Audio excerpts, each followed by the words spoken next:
Porque muitas vezes a verdade ela dói, ela incomoda. Como é que você vai aceitar que você esteve tanto tempo enganado? Como é que você vai aceitar que você esteve tanto tempo enxergando uma coisa que não existe? Não é?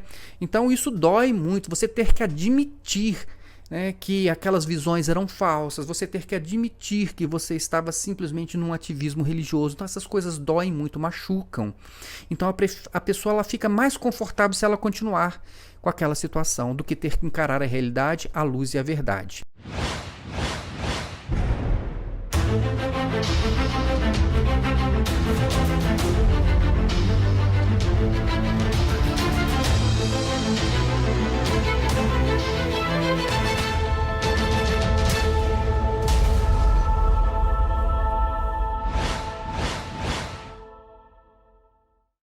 Olá, meus irmãos, desejo que todos estejam em paz, na paz de Jesus Cristo. Eu vou ler para vocês aqui o texto do livro A República, de Platão, no capítulo que diz respeito à alegoria, ao mito da caverna, né? A caverna de Platão, como é conhecida. Por que eu vou fazer isso? Porque logo depois que eu me desliguei da Igreja Cristã Maranata, aproximadamente uns 4 anos depois, eu escrevi um texto e eu coloquei no site Celeiros, onde eu dava ali as minhas impressões sobre a comparação entre aquilo que eu estava fazendo, que era levar informações às pessoas que ainda estavam na Igreja Cristã Maranata, e o que eu entendi da leitura desta alegoria da caverna de Platão, que eu achei bem interessante, porque mostra que nós podemos sim levar a informação às pessoas que nós deixamos para trás, para que elas possam, primeiramente, saber que existe luz do lado de fora e, em segundo lugar, para que elas possam ser ajudadas caso elas queiram, ok? Então, eu achei muito interessante, eu vou ler para vocês aqui, é o texto deste livro, né?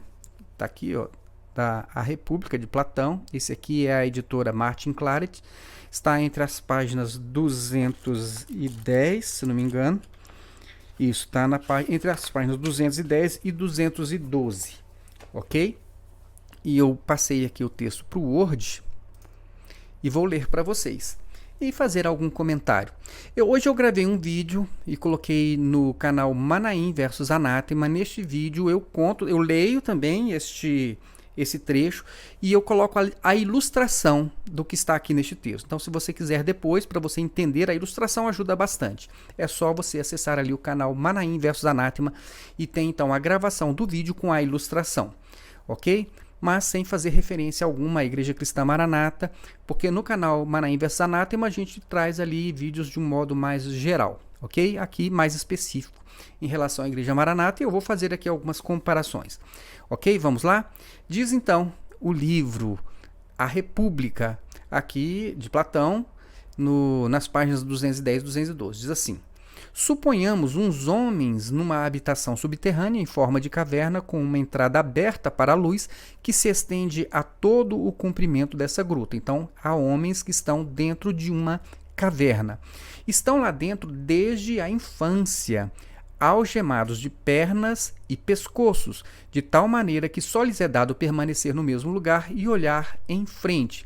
Eles estão numa caverna e eles estão acorrentados. Aqui, né, pernas e também pelo pescoço, e os movimentos deles são limitados, ou seja, são pessoas que não têm liberdade de movimento, liberdade de ação. Só podem olhar em frente. O que tem em frente? Uma parede. Então, são incapazes de voltar a cabeça por causa dos grilhões. Serve-lhes de iluminação um fogo que se queima ao longe, numa elevação por trás dele. Então, atrás deles tem uma fogueirinha e vocês vão entender aqui, olha só. Entre a fogueira e os prisioneiros há um caminho ascendente, ao longo do qual se construiu um pequeno muro no gênero dos tapumes que os homens dos Robertos colocam diante do público para mostrarem as suas habilidades por cima deles. Então ele diz o seguinte: então esses homens estão acorrentados, virados para a parede, atrás deles tem uma fogueira, entre eles e a fogueira tem um muro, e o que acontecia? Era como se fosse um caminho, um muro, e as pessoas, né, passavam ali por aquele lugar. O que acontecia? O fogo projetava uma sombra na parede. Então aqueles homens que estavam dentro daquela caverna acorrentados, o que eles podiam ver? só as sombras daquilo que estava acontecendo por trás deles. Tá certo? Entre a fogueira e os prisioneiros há um caminho ascendente, ao longo do qual se construiu um pequeno muro no gênero dos tapumes que os homens descobertos colocam diante do público para mostrarem suas habilidades por cima deles. Eu os vejo, disse ele está dialogando com uma outra pessoa, um interlocutor. Veja também ao longo deste muro homens que transportam toda espécie de objetos que ultrapassam, né, então aquilo que fica por cima do muro, naquele caminho, então há pessoas que vão passando ali e as suas sombras são projetadas na parede. Então, o que são essas sombras, né? São homens que transportam toda espécie de objetos, né, que ultrapassam ali a altura do muro. Estatuetas de homens, de animais, de pedra e de madeira, de toda a espécie de lavor. Como é natural dos que transportam. Uns falam, outros seguem calados. Então, as pessoas vão passando ali por trás, umas vão conversando, outras passam em silêncio.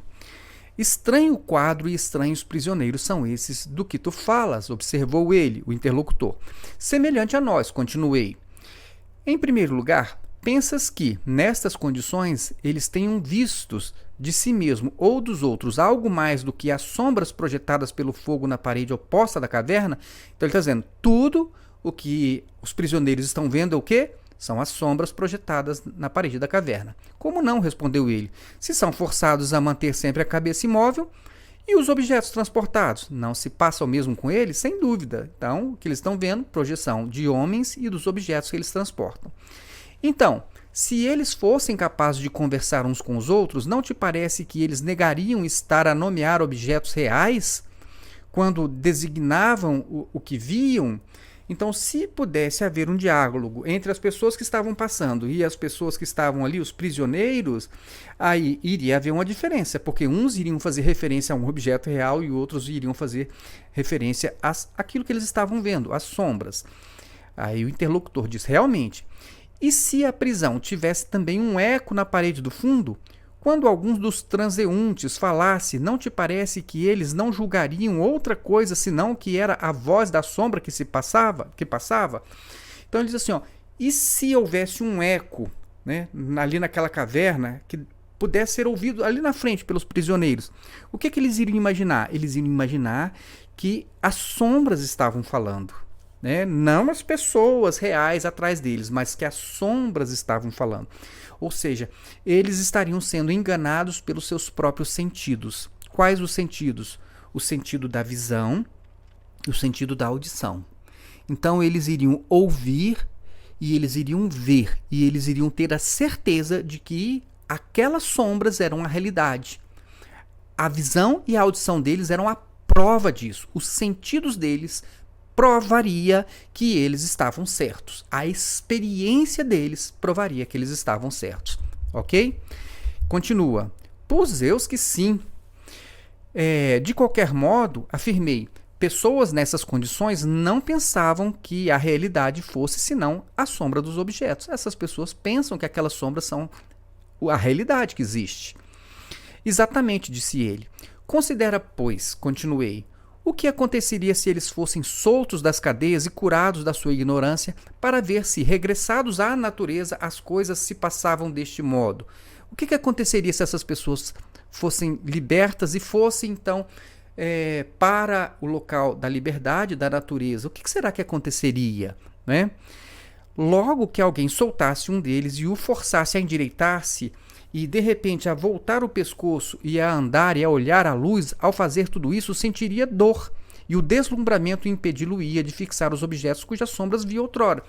O que aconteceria se você fosse lá e tentasse tirar uma pessoa dali e levá-la lá para fora, onde havia luz? Primeiro, ela ia sentir dor.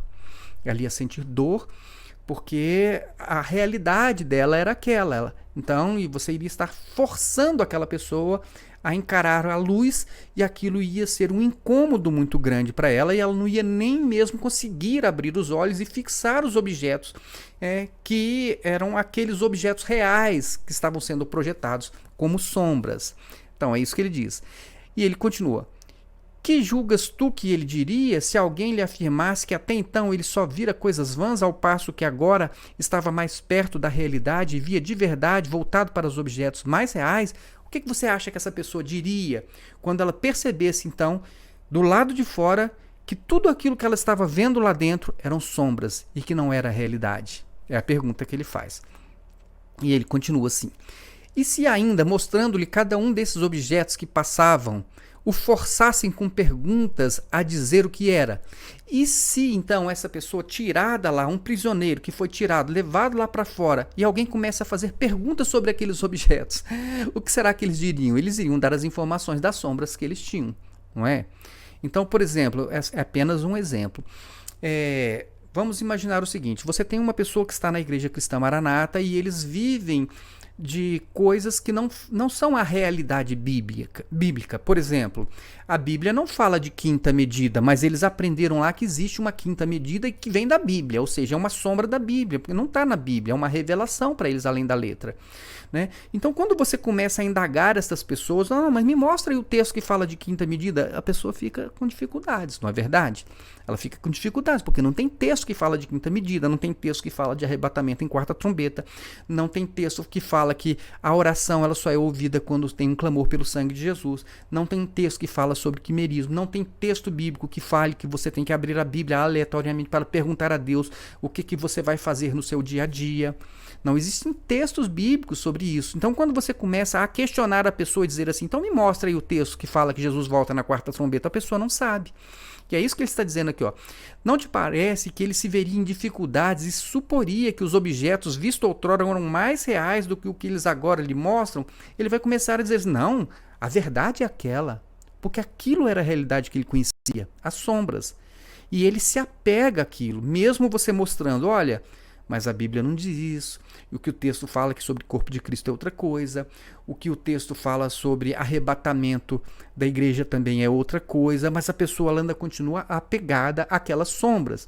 É mais ou menos isso que ele está querendo dizer aqui. Eu estou apenas trazendo para a nossa realidade de ex-membros da Igreja Cristã Maranata. Né? Ele continua, sem dúvida, afirmou.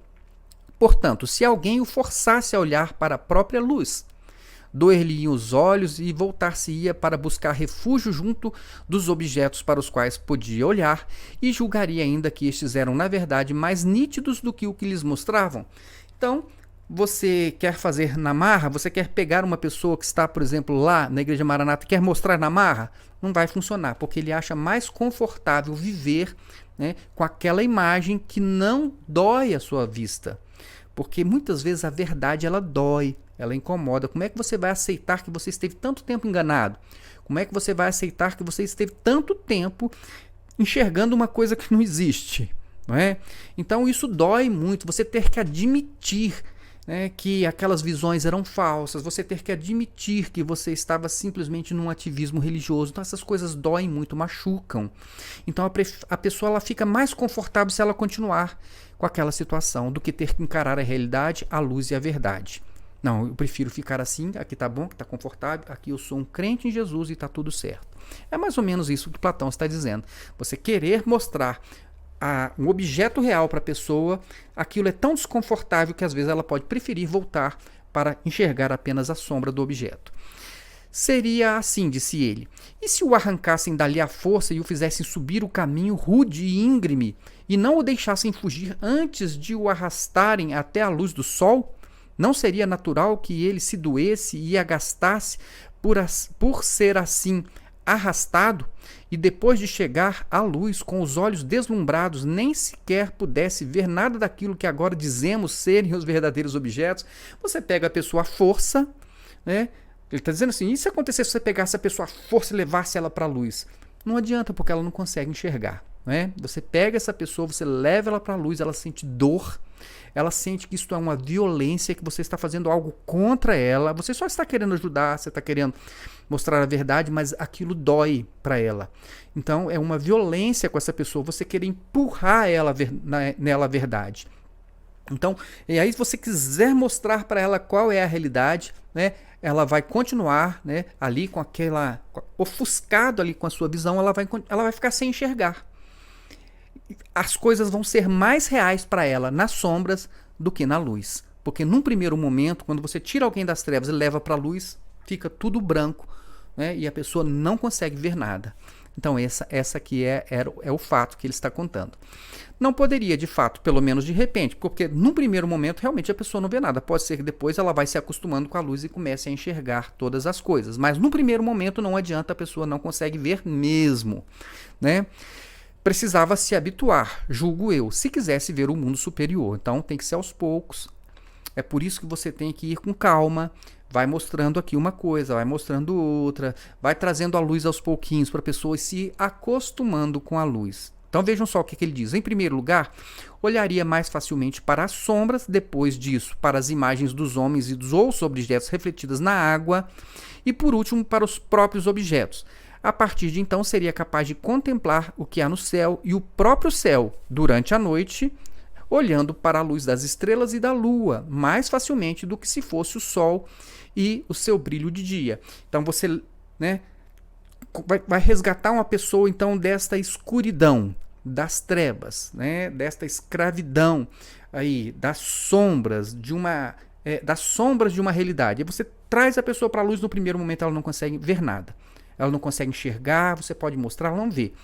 Mas aos poucos ela, né, pode ir se acostumando com a luz e ela vai vendo coisas mais simples. Por exemplo, ela não consegue ver o objeto real, mas se ela olhar para a água, né, ela consegue ver ali a sombra do objeto, né, ela já consegue ver aos pouquinhos. Aí ela quer olhar para o céu, ela não consegue de dia, mas ela consegue à noite, porque à noite, né, as coisas estão mais escuras, então ele consegue contemplar já o brilho das estrelas e da lua. E depois, então, quando ela for se acostumando, os olhos dela forem se acostumando com a luz, ela consegue, inclusive, até mesmo contemplar o sol. Vejam só o que diz aqui. Pois não, finalmente, julgo eu, seria capaz de olhar para o sol e para o contemplar, não já a sua imagem na água, né? Porque no primeiro momento ele podia até ver o reflexo do sol na água, mas não conseguiria olhar para o sol, mas depois ela até consegue. Não a sua imagem na água ou em qualquer outra parte, mas a ele mesmo no seu lugar, necessariamente. Depois já compreenderia acerca do sol, que é ele que causa as estações e os anos e que tudo dirige no mundo visível e que é o responsável por tudo aquilo de que eles viam um arremedo. Então depois consegue ver tudo com clareza, ok? É evidente que depois chegaria a essas conclusões.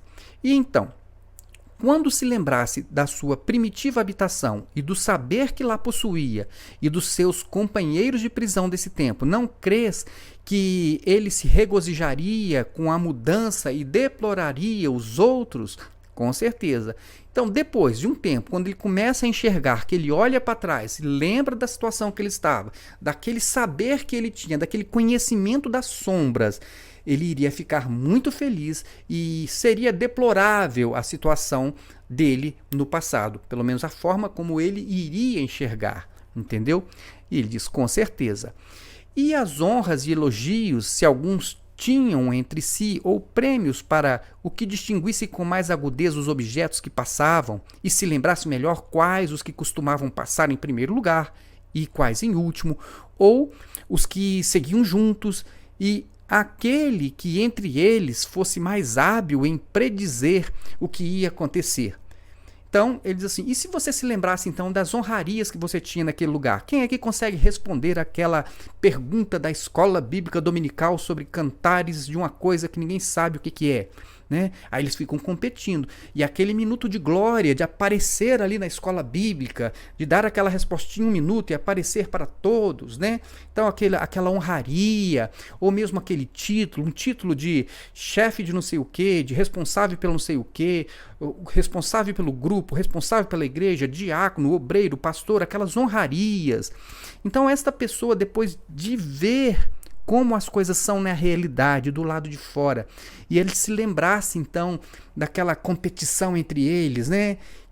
Tem uma competição, quem é que vai ser isso, quem é que vai ser aquilo, quem é que vai ter mais poder, quem é que vai aparecer mais, quem é que vai acertar as perguntas, quem é que vai conseguir agradar mais o Gedeuti, quem é que vai conseguir agradar mais o seu coordenador e todas aquelas coisas. Quando você se lembrar disso, daquela disputa, né? As honrarias que você tinha, você vai sentir saudade disso? Aí ele diz assim, ó, parece-te que ele teria saudades ou inveja das honrarias e o poder que havia entre eles? Será que vai sentir? A pessoa que conseguiu sair, que conseguiu enxergar, que conseguiu ver, será que vai sentir saudade dessas coisas? Será? Eu posso falar por mim, saudade zero. Ah, mas você não era pastor, você não era responsável, você não tinha igreja, você não era respeitado? Saudade zero. Saudade zero. Ah, você não sente saudade quando você ficava sentado naquela posição de destaque ali junto com os pastores, com todo mundo lá e você numa posição de destaque? Saudade zero. Então pode ser que tenha gente que tenha saudades, né? Mas quem conseguiu enxergar a realidade nunca mais vai sentir saudade dessas coisas. Isso eu posso garantir para vocês, tá certo? Aí ele diz assim, ó, parece-te que teria saudades ou inveja das honrarias e do poder que havia entre eles, ou que experimentaria os mesmos sentimentos, ou que experimentaria os mesmos sentimentos em Homero, e seria seu intenso desejo servir junto de um homem pobre, como servo de gleba, e antes sofrer tudo do que regressar àquelas ilusões e viver daquele modo. Então ele diz assim, olha, será que você ia sentir saudades daquelas honrarias, ou como Homero você iria preferir viver pobre, junto de um homem pobre, trabalhando e sofrendo com o trabalho árduo em outra situação? Ele diz assim, olha, é melhor você estar numa condição aparentemente pior fora do que você estar dentro, ter títulos e honras numa situação de ilusão e de ignorância. É isso que Platão está dizendo. Ele continua assim, ó, suponho que seria assim, respondeu o interlocutor, que ele sofreria tudo, de preferência a viver daquela maneira. É melhor você sofrer tudo o que tiver para sofrer do lado de fora do que viver ali dentro naquelas condições.